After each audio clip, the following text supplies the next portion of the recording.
Tala Fou malo le ngalulu tala mai Ausetalia la radio Samoa. O lo talia le leia le i tuanga ia le federale le malanga se si mai na minister le vai fafosaina i Ausetalia ai fa mai ala to we ona fa wo pea na mata i tu le fa mo o se tasi le o tangata mawalunga i upu fai Beijing. O Wang Yi, whelua i neima le minister vai fafo Ausetalia i le so Penny Wong i Canberra, ma fuafofo e whelua i malesa avea mo moma pale mia Australia i tusanga utuna i Paul Keating. Whai mai ia le tuangai, e le leile whainga malanga mai o le minister, ai au lavo na whaetete Australia. Sa no le Shadow Finance Minister Jane Hume, te tauna whaetete Australia o nei fōringa e wi ngā, le whelua i ato Wang Yi, i le sa ave mua mapale mio le atunu, le fo i sa whaariaro na le fia i whainga whaavai le whainga malo i ei nei.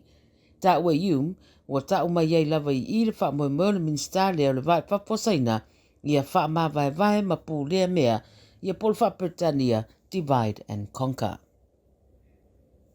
Wa te ena le whainga malo le State of Queensland ni wha mtalanga wha peolo o lato wa ai, i le wha leo ngā ina o le taringa malo le Olimpeka lua whetol sfurulua i Brisbane, i le mai o le toe wha maamuru ese mai le whausia o le Gabba Stadium. O le 9 News no lato wha salalau le pōna pō, ua mawane i le Minister i Queensland ni whautuanga talua nei, i whaatitau i le tau o le toe wha leo ngā ina o le Olimpeka i peona fuafua e tari malo ai, ma toe whai ai le wha i unga e wha wau pēla na taringa malo. Pa mai li poti sa whailo atu i le malo e te tauana toi tutongi, te vai ngā tupe i le vau le 5 miliona, ma le tasi le piriona pe a whai e wha maamuru ese, mai le taringa o ta alonga o le Olimpeka. Ia la wanginga i li poti le so, e le iei se fuafuanga e wha leo ngā i taringa malo a ua solo muri mai le premier o le state o Stephen Miles, mai le fuafuanga le malo e toi wha le leia le malai le Gabba. Pa mai aia e le mawhai o na ia toi wha matu atu se isi tolu tesi ma le wha piriona o tupe tangata Queensland mo le fausia o se isi malai fau. A o adia e le poti lea mai Queensland o whailo fo i se tu watu iai o sa pina ngalo le teo tupe le state o New South Wales Daniel Muki pa mai aia e ono avea fo i sini ma host mo le whaarua i leo taimi mai maua lunga le tūlanga na yeia na tari ngā malo taluai mo le wha moe lea a whaila ai le au sia Queensland e te tauloa o na wha whesota ia neia. Wa whaamaria mai li potia leo le mariwa se tinai le asona nafi, a tau mo whai atu e la vea ila na tamateine le matawhanga i se tasi o vaengo Sini New South Wales. Po le tau le tasi le awa uli na nafi na tupo le whaarabulawe i Pebbly Beach, lua salau valsu kilomito i le tu i matu i saute o Sini, pa mena tau mo whai le tinai la vea isi ana tamateine mai le sami, ma tau mo whai atu fo ila nisi tangata wha se o e to lua o surfers, e fesoso ni atu le tina le peita ile imfain fa sawina o le tene tala bolo o afia le mta uple nei sa tong fitia paramedics ile no fuanga malo manuia o lo fatino so enga leo ile nei fa le lave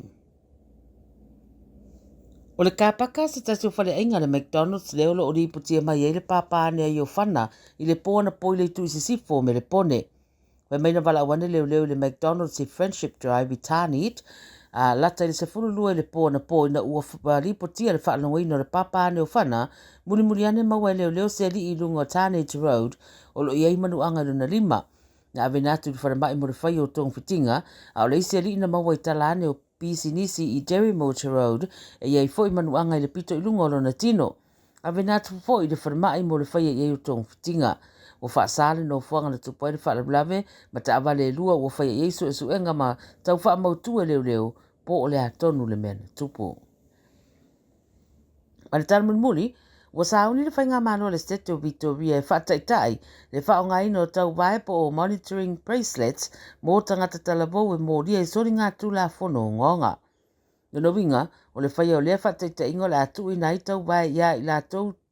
talabo sori tūla whono ia, wha mautua iolo usta ia ingo le tala i tua. E whailo ane lai le tau vai lea i leo pe ua yeise vai ngole sa ua soria le talavou, ma a whai e wha maoniolo no winga le atu e AVS le marienga na mafuai o na tala i tua. Whai mai le malo e toa la iti lava la usol tu la fono le to e wha leanga ia vanoa mo i la tau lo usta ia le tu la fono. Na sa unua fo i le lo Yasili Jacqueline Symes o le whaonga ino tau vai nei o bracelets o fesoso ani tele le wha mautuina o lo usta ia e talavou wa ia inga o le tatala i tua. Wa te te e i lea fuafuanga le Victorian Aboriginal Legal Services, ma mai a lātou o le whate te ingo lea whainga, o le AVC ai ma le sa tonga le talavou pe a whai ele i wha maoni eina ua soria se tū la fono. E i lea wali putio se ngā yoinga ua ave i eile lango lango a le asosio leo leo i Victoria. Tala nāra Radio Samoa, mō le nei a salulu, whailoa i a tai au i seisi wha poponga soifua.